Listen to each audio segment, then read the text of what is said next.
இப்போ நம்ம இந்த குழம்புக்கு ஒரு சட்டி வச்சுருக்கோம். நல்லெண்ணெய் வந்து ஒரு 4-5 ஸ்பூன் விட்டுக்குங்க. இதில் வந்து கடுகு, சீரகம், வெந்தயம், மிளகு எல்லாம் ஒன்றா போட்டுருங்க.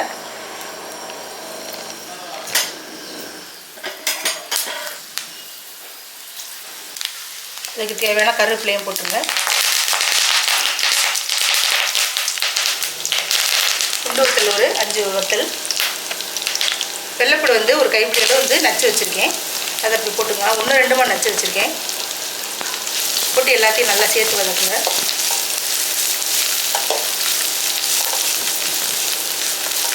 வந்து இந்தளவுக்கு வதங்கியிருக்கு. இப்போ சின்ன வெங்காயத்தை வந்து முழுசு முழுசாக போடுறேன். அதையும் சேர்த்து நல்லா வதக்கிடுங்க.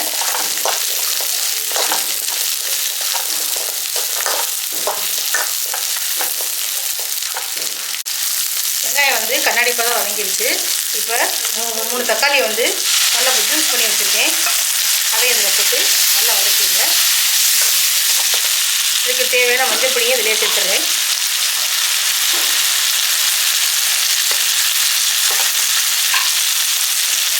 இதுக்கு தேவையான உப்பையும் இதில் போட்டுடலாம்.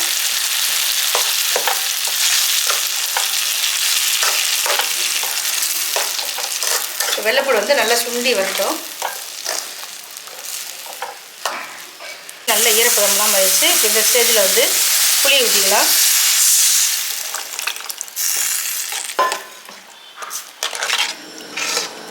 இப்போ குழம்பு மிளகாப்பொடி ஒரு 3 ஸ்பூன் காரத்துக்கு அந்த மாதிரி வச்சுருக்கேன்.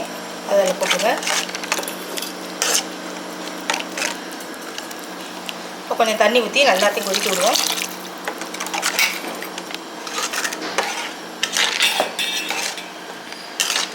குழம்பு நல்லா கொதித்து வரட்டும்.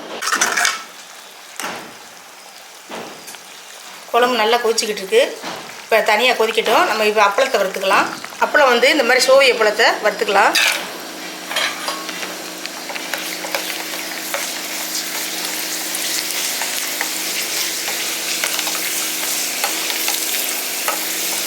உங்களுக்கு என்ன விருப்பமான அப்பளமோ நீங்கள் வறுத்துக்கலாம்.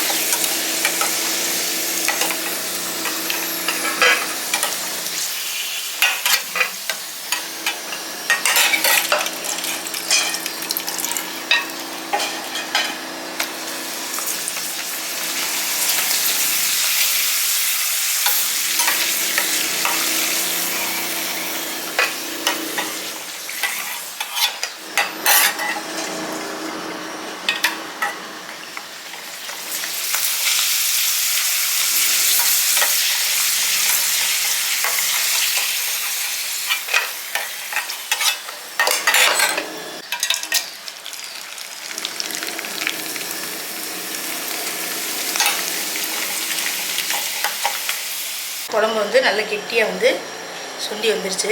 இப்போ சிம்மில் வச்சுட்டு நம்ம இந்த பொரிச்ச சோவிய பழத்தை இப்படி போட்டு விட்ருங்க.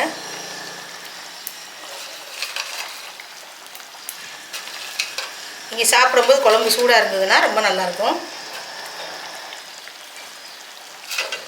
அவ்வளோ குழம்பு ரெடி ஆகிடுச்சு. இப்போ அடுப்பை ஊற்றிக்கலாம்.